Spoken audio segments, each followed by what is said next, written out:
Hi everyone. Today we'll be looking at three things. First, the changes in religion that resulted from what we know as the Second Great Awakening in American history. Second, the major reform movements of the era that largely sprang from that religious impulse. And third, the Utopian communities of the period that took the religious inspiration of the time as a cue to try and create their own models of a so-called perfect social order. As we can get an idea from our first sketch here, the Second Great Awakening was, much like the First Great Awakening of the 1730s and 1740s, a massive series of religious revivals that spread across the country, first from the Northeast, and then to other parts of the nation. Its peak years ran from around 1820 to 1840. Also, just as the First Great Awakening began as a reaction to the early forces of market capitalism and the anxieties and uncertainties it generated, the second wave of revivals in the 19th century were largely a reaction to the advent of the market revolution, the Panic of 1819, and a fear that as the country lost its sense of religious purpose and the obsession over markets and getting ahead, or just trying to survive, the very walls of society were starting to collapse in on themselves. In a telling sign of the times, the two fastest growing careers in the United States during these years were slave traders and preachers. The revivals were enormous affairs that often went on for days. Tents were erected to accommodate believers in the hundreds and even thousands. Here we have some color sketches of these massive camp meetings, as they were called.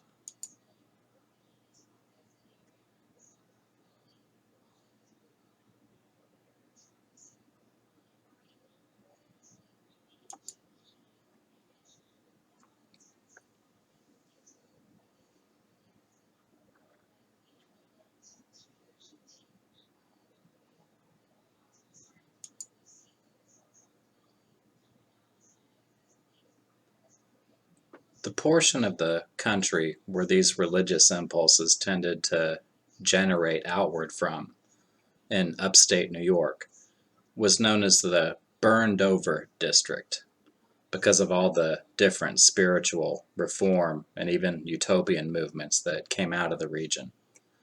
This map gives us an idea of how it got its name. The area was filled with everything from anti-slavery reformers to millennialists, utopian dreamers, and just your average Protestant religious revivalists. The most famous and influential evangelist of the Second Great Awakening was the man we see in this painting, Charles Grandison Finney. He had a special message for Americans of the period. Although all were born sinners, according to Christian theology, Finney suggested that individuals could overcome sin and temptation and secure their own salvation. As what he called free agents, people could choose to turn away from sin and toward God. The Lord, in turn, rewarded such efforts with the promise of eternal life in heaven. It was a complete and total rejection of the old Calvinist doctrine of predestination, which claimed that God saved arbitrarily and that individuals had no control over their eternal fate. Finney carried his idea still further, applying it not just to individuals, but the entire social order. If one person, acting of their own free will, chose to turn away from sin, that was unquestionably a good thing. If they managed to remain consistent in turning their lives toward God, it would lead inevitably to their salvation. But that was just one individual. What if that person, a sinner who had turned to the light, passed the message on to another, a troubled soul who lived on the same street perhaps? And what if that individual also turned away from a life of sin and decided to help another in their neighborhood? As free agents reaching towards the goodness of God, Americans could remake their neighborhoods, their cities, their states, and ultimately the nation over again, maybe even ushering in the millennium itself, Christ's return to earth to conquer evil and reign over 1,000 years of peace, a bedrock concept in Christian belief. Finney carried his message everywhere, but he was most popular throughout the Northeast, and especially in the areas of New York's burned-over district, where he spoke to workers in the budding factories along the Erie Canal, in places like Rochester and Buffalo. He urged laborers to do things like turn away from drink, work hard, go to church, take care of their families, seek to educate their children, and help and encourage their neighbors to do the same things. These were all actions they could perform, even in a world where market forces seemed to strip them of freedom in every conceivable way. If they did these things, Finney told the workers, God would reward them with everlasting life. Factory owners also liked Finney's message. It fit perfectly with their vision of an ordered society, where labor was reliable, sober, and efficient. This notion of taking a religious impulse and making the world over again to correct its imperfections and evils became known as Christian perfectionism. Society could, it was believed by many, be made perfect through the efforts of people, free agents, determined to shape it toward God's ends. This concept of Christian perfectionism ran through the revivals of the period, through the major reform movements of the era, and was especially strong in the Utopian communities of the antebellum years.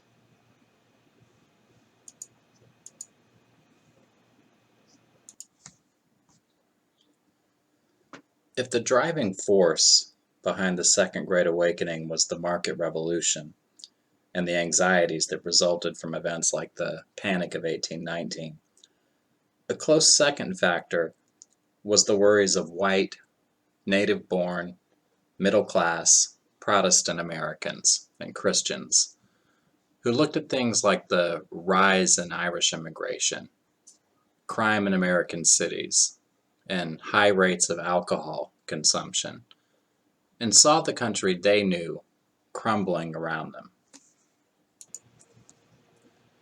They felt like a class besieged. Reform efforts in the middle decades of the 19th century shaped their response to what they saw as a societal crisis. For example, judging from their sermons, Protestant clergymen of the era saw what they called intemperance, the mass consumption of distilled liquors by Americans, as the country's single greatest sin, and one that, in their words, was spreading like the plague. The United States was on its way to becoming, in their view, little more than a nation of drunkards. Here we have a sketch of the period, capturing a common scene. Americans bellying up to the bar for a drink. European visitors to the U.S. in the antebellum period noted that drunkenness was, in their expression, everywhere prevalent, to the point of being, again, in their phrasing, scandalous. It was the consensus among a wide variety of observers that Americans drank great quantities of alcohol. The beverages they drank were primarily distilled liquors, commonly known as spirits, which included whiskey, rum, gin, and brandy. On the average, those liquors were 45% alcohol, or, in the language of distillers, 90 proof. It was the unrestrained consumption of liquors of such potency that amazed travelers and alarmed so many Americans. There was cause for concern. During the first third of the 19th century, the typical American drank annually more booze than at any other time in our history. Between 1800 and 1830, annual per capita consumption of distilled liquor exceeded 5 gallons, a rate nearly 3 times that of today's consumption. Then there was the fact that, in addition to hard liquor, Americans drank weaker, fermented beverages such as beer, hard cider, and wine. Alcohol was pervasive in antebellum society, crossing regional, class, racial, and gender lines. Americans drank at home and abroad, by themselves and socially, at work and at play. They drank from the crack of dawn to the crack of dawn. By night, taverns were filled with boisterous, laughing, and sometimes violent patrons. Americans drank before meals, with meals, and after meals.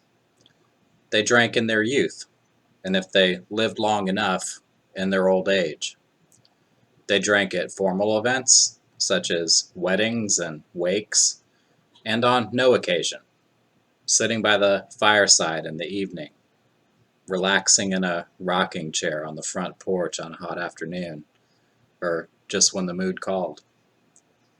In log taverns along the frontier of Western settlement, and in fancy New York hotel bar rooms like the one in our sketch here, the antebellum American greeting was, "Come, sir, take a dram first."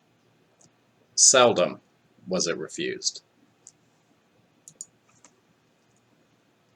The problem of alcohol consumption gave rise to the greatest reform effort of the 19th century in the United States, what became known as the temperance movement. The need for reform was not simply driven by the frightening levels of consumption, but the societal ills that resulted from it. An entire genre of literature came into existence that were called temperance novels. They told the story of individuals, families, and communities destroyed by demon liquor. Tales of incest, domestic abuse, and neglected homes filled the pages of these books, and people bought and read them in larger and larger numbers in the middle decades of the 1800s. Many included illustrations, such as this one, that emphasized the damage done to families, wives, and children by alcohol abuse, particularly when it turned violent. Some stories pointed out that even in cases where a violent husband was not an issue, family poverty was always a constant threat when wages went to booze instead of supporting households, a reality captured in this sketch. If there was one theme that unified the temperance novels of the era, it was the downward spiral, from the innocent first drink to dependence, poverty, and even death, that marked what was called, as we see in this illustration, the drunkard's progress from the first glass to the grave.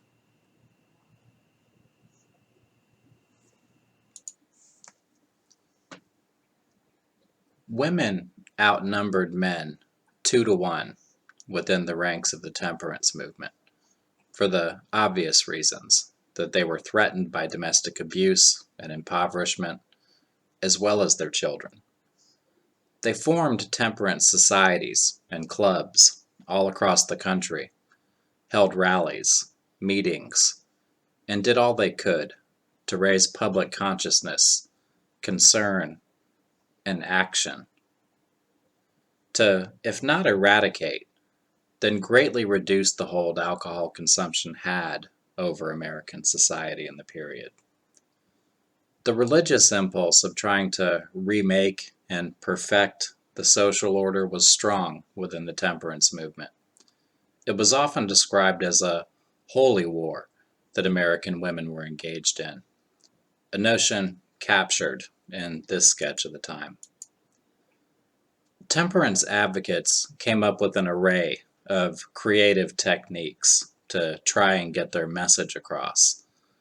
There were even temperance songs with original lyrics and music, such as this one, entitled "The Lips That Touch Liquor Shall Never Touch Mine," which was both humorous and serious, no doubt, at the same time.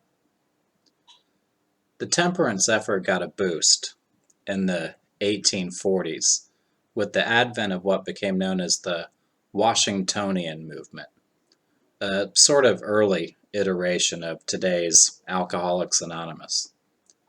Members met regularly, told their stories, supported their fellows, and sought out other drunkards, in the vernacular of the day, to try and convince them to take the Washingtonian pledge of teetotalism, complete abstinence from drink, a moment captured in this sketch from the period. Temperance was not just the biggest reform movement of the era, it was also the most successful. Alcohol consumption in the United States was cut in half by 1850. Public education was another major reform effort of the period, but it was not an antebellum invention. The Puritans of New England held the traditional Protestant conviction that all believers should be able to read the Bible, and they had begun common schools in the 17th century. In the 18th century, such influential figures as Benjamin Franklin and Thomas Jefferson wrote about the need for education and assisted efforts to improve it. Schools, nonetheless, were poorly conducted, and attendance was irregular until the middle of the 19th century, even in New England. Although there were local variations, in many places children of the wealthy were taught in private institutions or at home by special tutors. But between 1830 and 1860, in the North, a great change occurred, and leading the way was Massachusetts. In 1837, the state created its first Board of Education, and its first secretary was Horace Mann, who we see here. For more than a decade, Mann used his post to promote innovations in public schooling. The list of Massachusetts' achievements in the field of public education during the antebellum period, before, during, and after Mann's time as secretary, are notable. In addition to establishing the first Board of Education, the Bay State created the first public high school in 1821, the first teacher training school, and what were called normal schools in 1839, and the first compulsory school attendance law in 1852. Educational reformers like Mann received backing from evangelical Protestants, who realized that public education would be, from their vantage point, morally sound, and an ally to their own Sunday schools and Bible and tract societies. The more prosperous and skilled segments of the working classes also demanded free public schooling, seeing it as a means of protecting their own citizenship rights. The urban, professional, and middle classes, although not generally in financial need of free public schools, still found much to their liking in the rhetoric of Horace Mann and his colleagues. It reassured them that social tensions could be resolved easily. Education, Mann told them, does better than disarm the poor of their hostility toward the rich. It prevents being poor. School reform played just as well to the darker side of middle-class America. Men and women who felt besieged by things like Irish immigration worried about what would become of the Republic if its people declined in virtue. Many middle-class Protestants believed they saw exactly that happening all around them. Foreigners and paupers made the cities unpleasant and threatening for respectable folk. Schools provided an answer, particularly in the case of the Irish, as this sketch from the period shows. Middle-class Americans believed it was near hopeless to try and reform adults who corrupted their own children with habits of criminality and intemperance, not to mention Catholicism. As Horace Mann put it, free public schools were the means by which what he called decent Americans could free themselves, in his words, from the low-minded and the vicious, not by their expatriation, but by their elevation. Education would teach good behavior and make the dangerous classes trustworthy over time.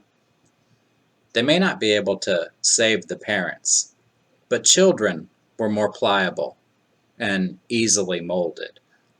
In the classroom, as this sketch implies, the young could be shaped to American middle-class Protestant values and steered away from the so-called vices of their parents. The curriculum of the new public schools reflected these goals.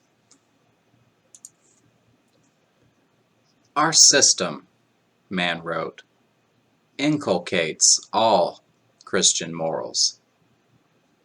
Everything had a moral purpose, even exercise and play. Textbooks taught virtue as much as literacy.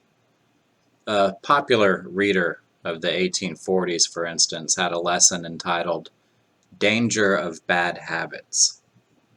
It warned that vice is not a thing to be trifled with. There was no room for doubt or disobedience. Public school students, and especially poor immigrant children, learned self-control, punctuality, all the Protestant and patriotic virtues, and intolerance for different styles of life.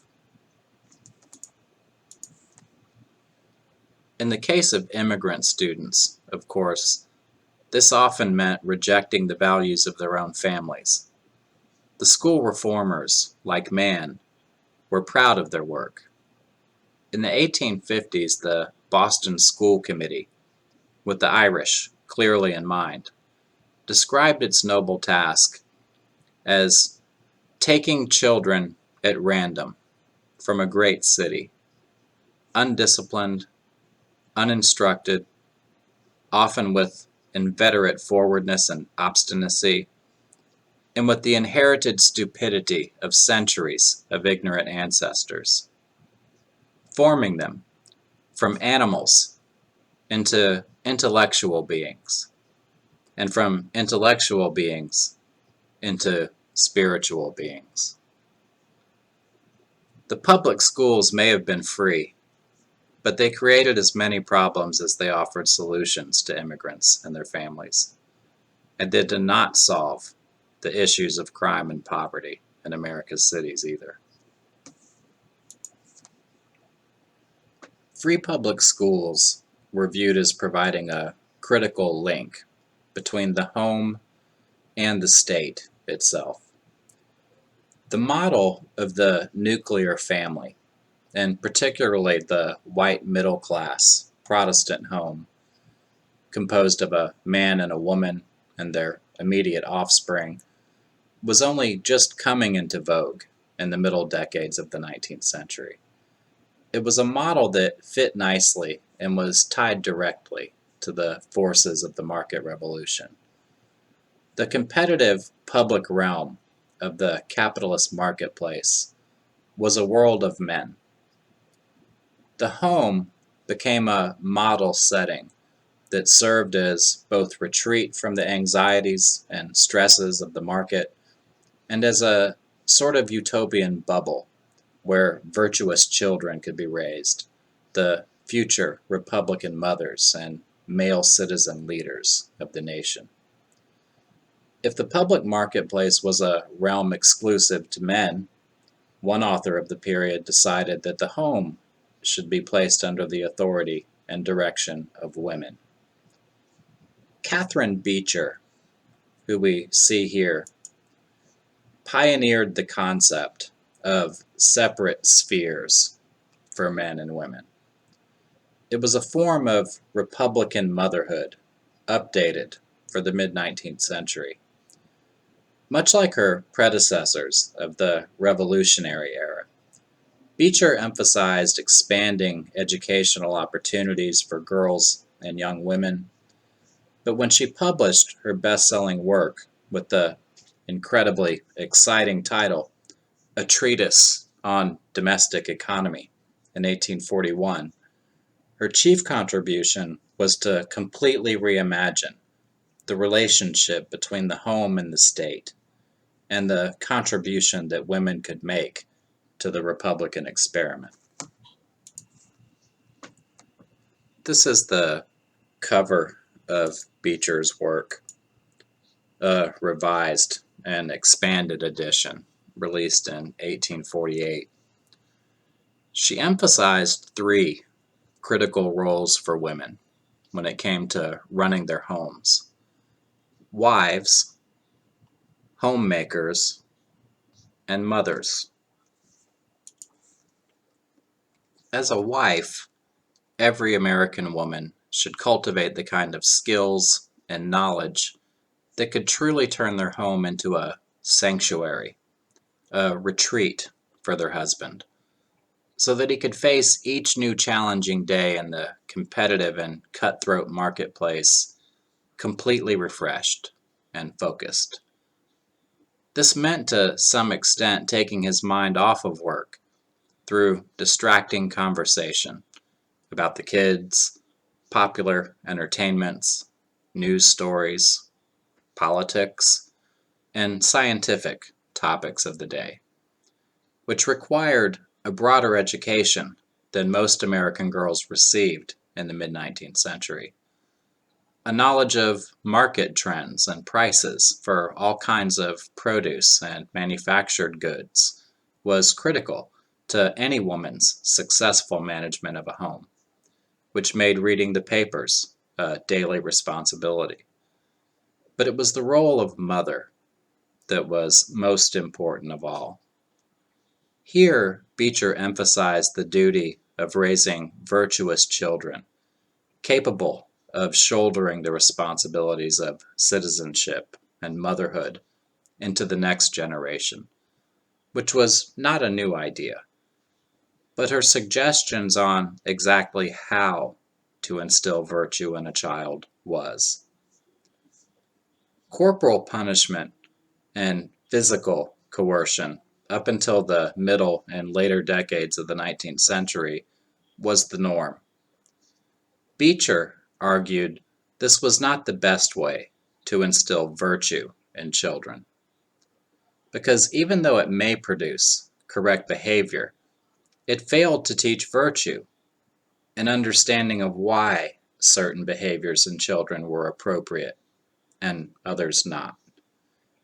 Beecher insisted that emotional manipulation, particularly withholding affection from misbehaving children, worked much more effectively and produced in them a mental state where values and lessons could be taught, learned, and retained. In addition to Beecher's best-selling book, a whole host of women's advice magazines, as they were known, catered to a white middle class and Protestant female audience that subscribed to them by the thousands. The most popular ladies' publication of the time, which we have an 1849 issue of here, was Godey's Ladies' Book. The central theme of Beecher's work, what became known as the science of domesticity, ran through most of the women's magazines of the era too. American women were expected to send husbands out into the capitalist marketplace each day, ready to meet its competitive challenges, thus driving the growth of the national economy.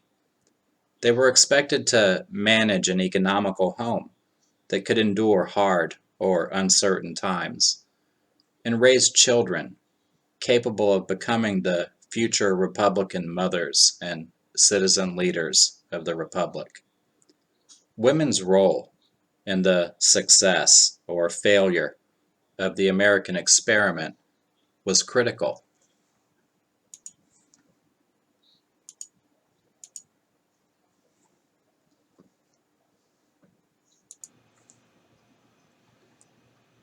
We are so conditioned today to accept the idea of the nuclear household as the norm that we've generally forgotten there was a time in our history before that was the case. In the early and middle decades of the 19th century, an array of utopian, millennial, and perfectionist societies challenged the household model of one man, one woman, and their immediate offspring as the best blueprint for American society. The group that made the earliest impact, and which enjoyed a membership in the thousands by the 1830s and 1840s, was the Shakers. As this sketch, which lampooned the sect, shows, they were first known in England as the Shaking Quakers because of their proclivity for dancing. In their pacifism and their recognition of men and women as spiritual equals, the Shakers were identical to the Quakers, but their theological beliefs sprang not just from Quakerism, but the religious visions of their founder, Mother Ann Lee, who we have an imagined sketch of here. She was an extraordinary person. Her backstory goes a long way toward explaining the foundations of Shaker religious belief. As a young woman growing up in England, she described always being uncomfortable with the idea of sexuality and resisted marriage until it was forced upon her by her father. She had 4 children, none of which survived infancy. After the loss of her last child, she described having visions from God, who was dual in nature, both male and female. The Lord showed her the way to the holiest existence a person could live, a completely celibate life that acknowledged the equality of the sexes and where people worked hard in anticipation of the second coming of Christ, the millennium. After facing nearly 2 decades of persecution in England, Mother Ann and a small group of followers left for America, arriving in New York toward the end of 1774, just on the eve of the Revolutionary War. They ended up settling near where Albany is today. During the conflict, as pacifists, the Shakers refused to take sides, But in the 1780s, Mother Ann began her evangelical mission, carrying her message throughout New England and beginning to attract followers. She and her group faced persecution in the new United States also, even violence. By all accounts, the strain and effort finally overcame Mother Ann. She died in 1784 at the age of 48.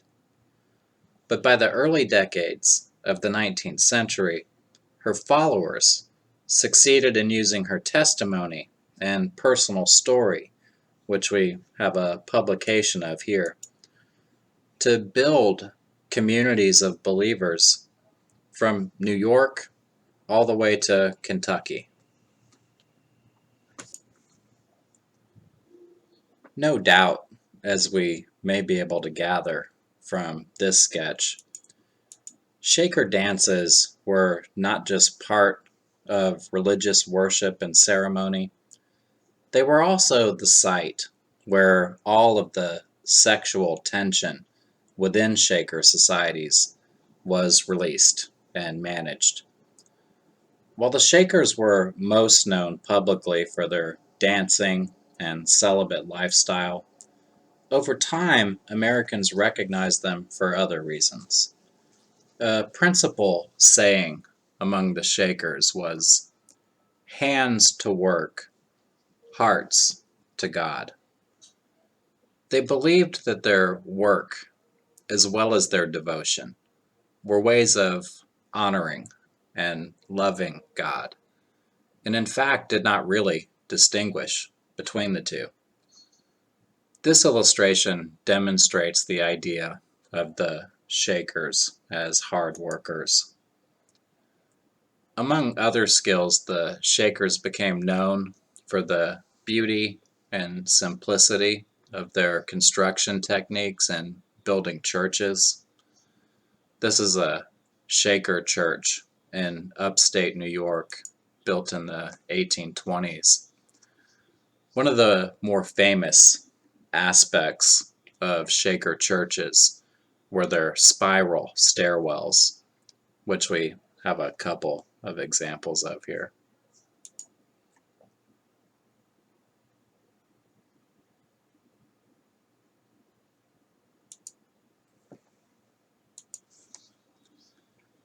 They were also widely known for the high quality of their artisan and craft work. Here we have a Shaker spinning loom for weaving fabric. Some samples of the kinds of homeware that they produced.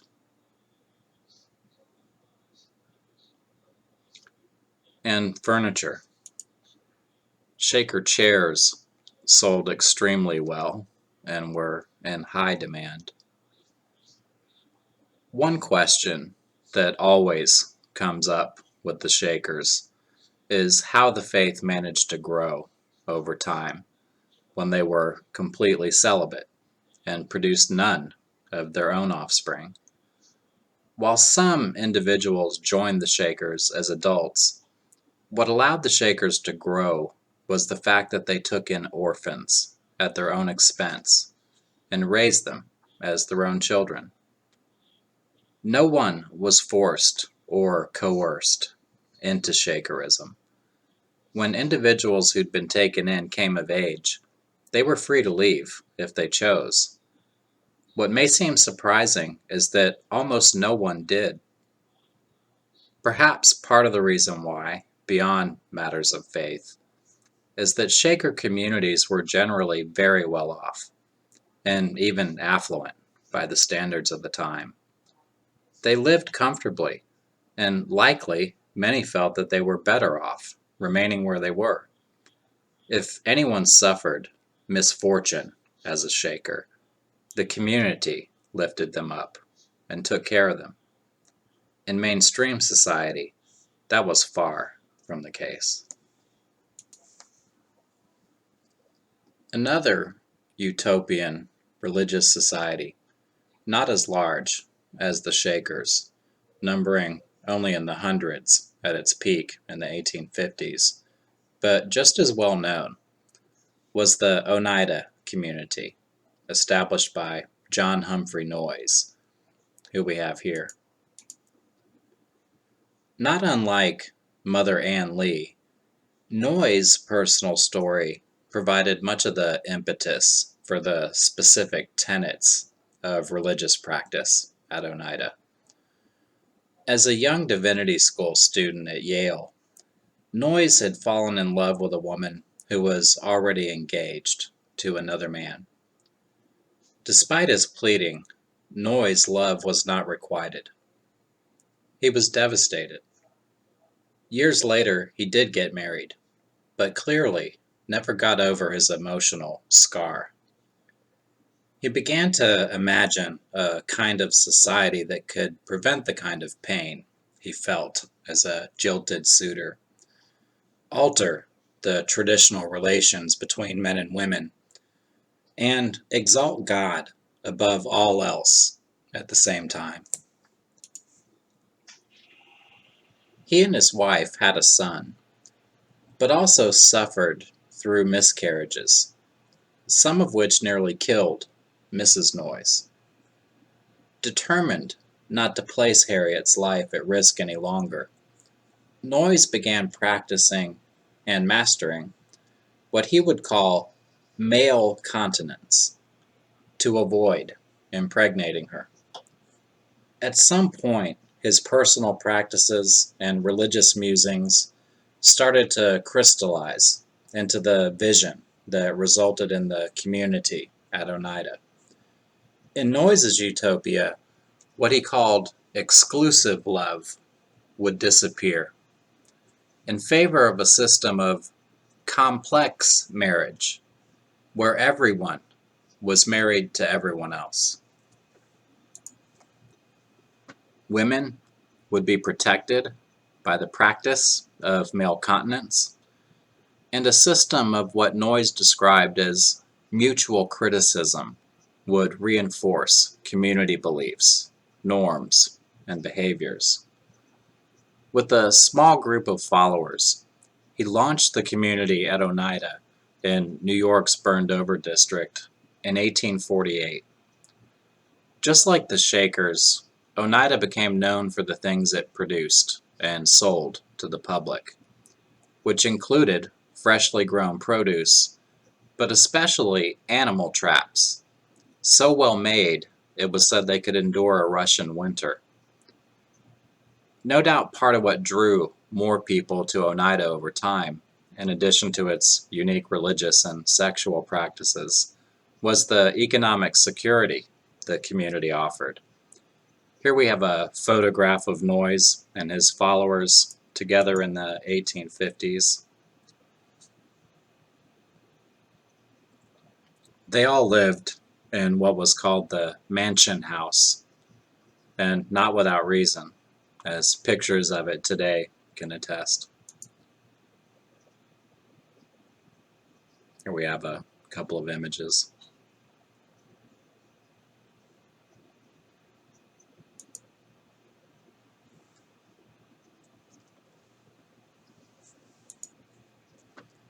Complex marriage at Oneida, as conceived by Noyes, extended the idea of family to encompass the entire community, where all men and women were married to each other, resisting the selfish urge to love exclusively, finding their truest experience of freedom, not in romantic attachments, but in the subjugation of those desires to the even greater love and glorification of God.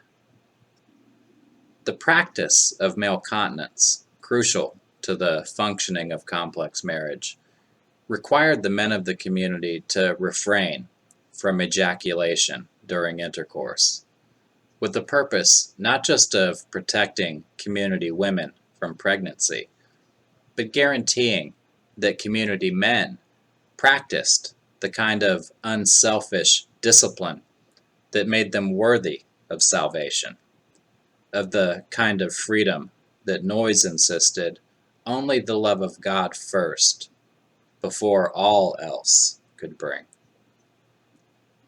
Mutual criticism operated as the chief regulatory mechanism at Oneida, where individual members, most often voluntarily, submitted to a personal critique by other members. Criticism was always delivered in terms of community ideals and beliefs, and the extent to which individuals were either living up to community standards or falling short of them. Noyes argued that monogamy made a man or woman unfit to practice the two central principles of Christianity: loving God and loving one's neighbor. As he explained, exclusive attachment to a spouse turns the attention from God and one's fellow man, when it is preferable, he concluded, for a man to love everyone equally and to give his greatest love to God. The equality of affection among men and women sought through complex marriage, for those possessed of the self-control and submissiveness to achieve it, promised true freedom through absolute subjugation to God, not via the illusion of romantic love.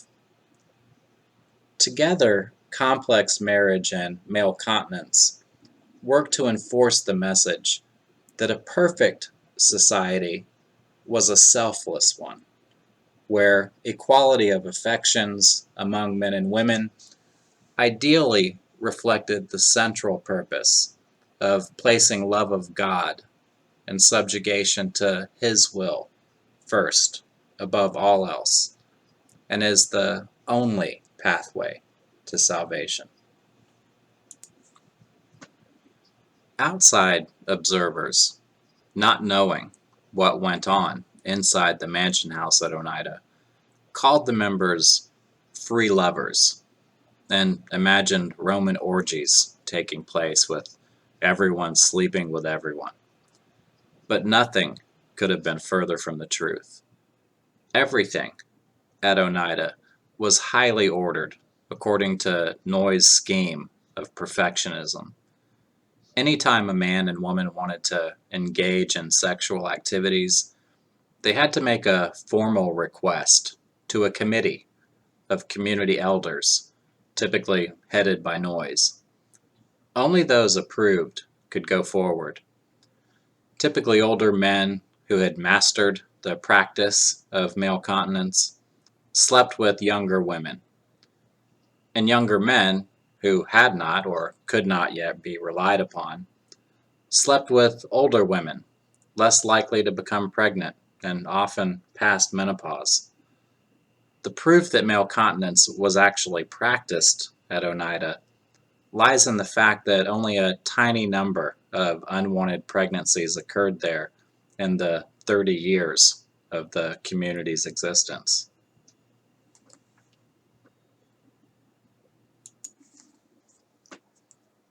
Neither the Shakers, after the time of Mother Ann Lee, nor the perfectionists of the Oneida community engaged in evangelizing. They did not try to go out into mainstream society and convert others to their way of believing. Because of this, for most of their existence, neither group generated much public controversy or even opposition. If anything, people just thought they were odd or strange, not a major threat to the broader social order. This was not the case with the group we know today as the Mormons, or their founder, Joseph Smith, who we have here in this portrait painting. Born in Vermont in 1805, Joseph Smith moved in 1816 with his family, who were struggling farmers, to Palmyra, New York, smack in the heart of the religiously vibrant, burned-over district. After a revival swept the area in 1820, a 14-year-old Smith claimed to have had his first vision. That spring, he said he saw a glorious divine being or beings who told him that all existing churches were wrong and that his own sins were forgiven. 3 years later, he saw an angel named Moroni, who told him of golden plates on which were inscribed truths of the gospel. Moroni said God had chosen Smith to prepare the world for the return of Christ. Under Moroni's direction, as we get an idea of from these illustrations, Smith went to a nearby hill, dug up the plates, which took the form of a golden three-ringed binder, and found them covered with Egyptian hieroglyphs. Moroni gave him a golden breastplate with special glasses attached to read the symbols, which we see represented here. But Moroni told Smith to delay the translation. Shortly thereafter, Smith got married, settling with his wife in Harmony, Pennsylvania. In 1827, he began a 3-year process of translating the plates. Sitting behind a curtain, he read from the plates as others transcribed his words. Here we have a couple of images representing the translation of the golden plates.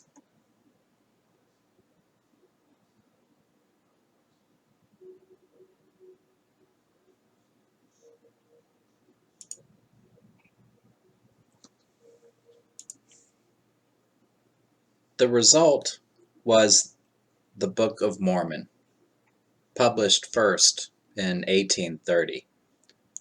This is an original copy.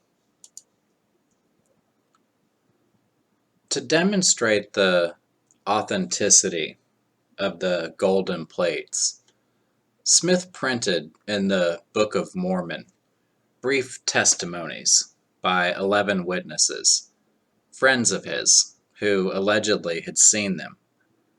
One witness later confessed he saw the plates not normally, but, in his words, with the eyes of faith, though at the time they were covered with a cloth.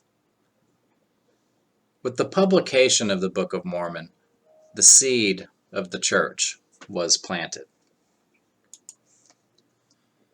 Able people helped establish it.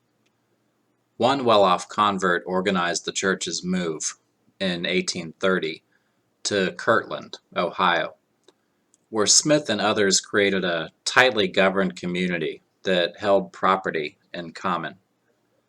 Smith reported having divine visions and performing miracles, such as healing diseases, walking on water, and raising the dead. Another group of Mormons settled in Missouri. In 1838, financial troubles and internal bickering led Smith and many of the other Ohio Mormons to join the community in Missouri, where new problems arose. Outsiders had little tolerance for these self-proclaimed saints, who warned that they alone would survive the fast-approaching Day of Judgment. Also, rumors swirled of polygamy among the Mormons. A power struggle broke out when Smith announced that God had designated a large part of the state of Missouri as what he called the New Jerusalem. Armed conflict erupted as the state militia attacked the Mormons, who fled across the Mississippi River to Illinois. There, they established the town of Nauvoo, where they built a new temple and a university and had their own militia. Once again, though, conflict broke out. An 1844 polygamy case resulted in the arrest of Smith and others, including his brother. He was placed in a weakly guarded jail that was overwhelmed by an angry mob. In the ensuing melee, Smith and his brother Hiram were killed. The event's been interpreted in art many times. Here's a sample. The first showing the angry mob assembling outside the jail. Then their cell room stormed and Smith's brother shot as he attempts to leap from the second-story window, only to be surrounded and shot by the mob below on the street, becoming, in the process, a martyr.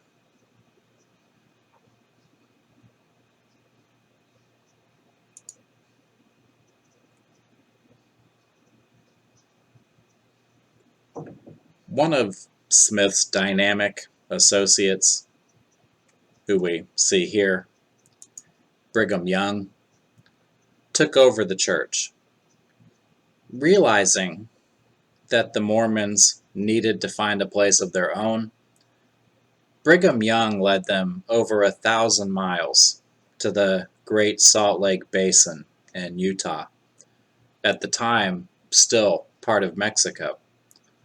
There, the Mormons finally prospered, growing exponentially in the years ahead.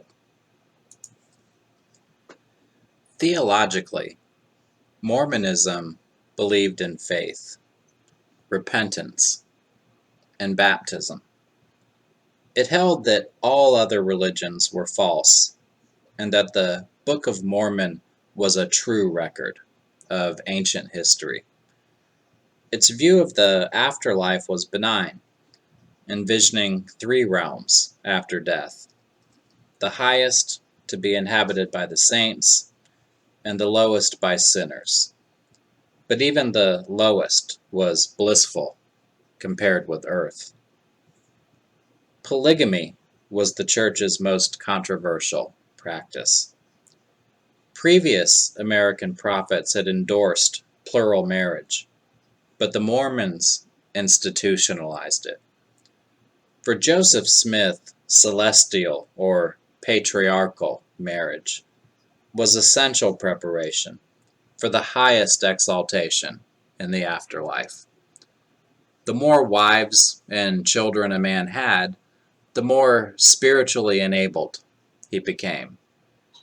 Brigham Young, for example, was quite spiritually enabled, as this photo of just some of his wives attests. Some Americans responded to Mormon polygamy with amusement, but the most common response was outrage. The federal government pressured Young's followers to ban polygamy. The United States Supreme Court officially outlawed it in 1879. The mainstream church officially did so in 1890. But plural marriage was so important to Mormon doctrine and culture that some church leaders practiced it covertly, while others formed a fundamentalist church to maintain it. Some 30 to 50,000 polygamist fundamentalists live in Utah to this day. Mormonism is the United States' unique, exclusively homegrown contribution to Protestant Christianity. One of the reasons, other than polygamy, that the Mormons ran into trouble was that they were, unlike the Shakers and the Oneida community, a strongly evangelical faith, determined to convert as many to what they believed was the only true faith as possible. If evangelism brought them into conflict, it also brought them followers. The Church of Jesus Christ of Latter-day Saints began as a tiny group of 6 members in 1830. Within 4 decades, it had 60,000 members. In time, it became a megachurch, claiming a worldwide membership of over 12 million today.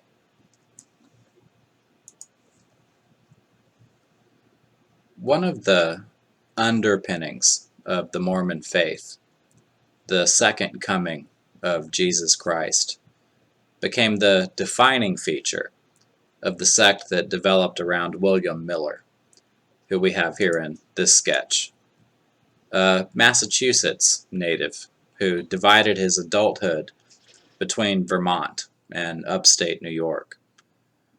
Although Miller did not establish a formal church, his prophecy that Christ was about to return created an unprecedented stir throughout the Northeast.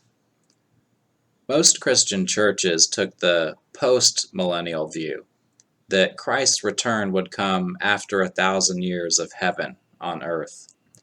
Some, like Miller, held the pre-millennial position that Christ's advent would occur before the millennium. Although premillennialism had been around for centuries, rarely did it attract such attention as when William Miller offered alleged biblical proof that in 1843 Christ would reappear and pass judgment on all humans, sending the saints to heaven and the sinners to hell. Zealously devout, Miller wanted to prove Christianity logically. He spent many years carefully perusing the Bible before making his claim that Jesus was about to return to earth. The book of Daniel says, "The sanctuary will be cleansed in 2,300 days." Using the day-year principle, by which one Old Testament day equals one modern year, Miller figured out that Christ would return sometime between March 1st, 1843 and March 1st, 1844. He began lecturing publicly about this prophecy in the early 1830s when he was ordained a Baptist minister. For over a decade, he tirelessly crisscrossed the Northeast, giving countless sermons about the second coming. Millerite revivals attracted thousands. Millerite magazines sprouted. Here we have the cover of a Millerite newspaper and an example of some of the graphic color illustrations that people found inside the Millerite publications. Opponents ridiculed him, but that only increased the public's interest. When 1843 came, millennial fever reached epidemic proportions. All that year, traveling preachers announced the imminent day of judgment at huge camp meetings. By the end of the year, over 50,000 Americans were convinced that the end was near. Perhaps as many as 1 million others were expectant, if dubious. March 1st, 1844, came and went. The appointed year was over, but the excitement did not die.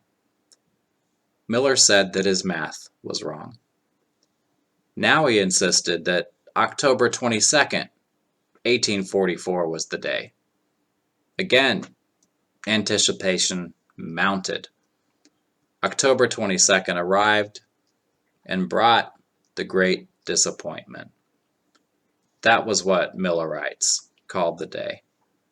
Some attempted yet more revision of the biblical numbers. Miller himself set a new date for the millennium of spring, 1845. Others dropped the idea of an exact date altogether. Many more abandoned Millerism and returned to traditional churches.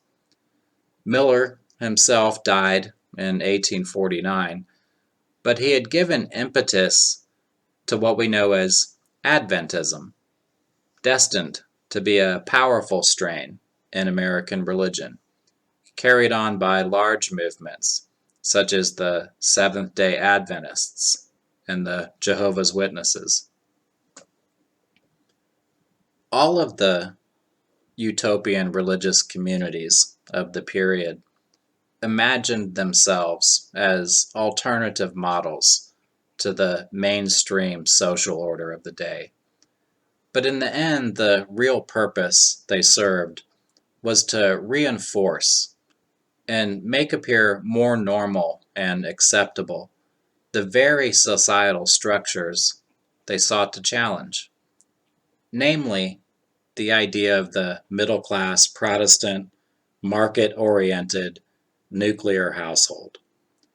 The middle-class Protestant home by the later decades of the 19th century was what most Americans thought about when they dreamed of utopia. Okay, so that does it for today. Next time we'll take a look at the story of the Cherokee Indians and what became known as the Mexican War at the end of the 1840s.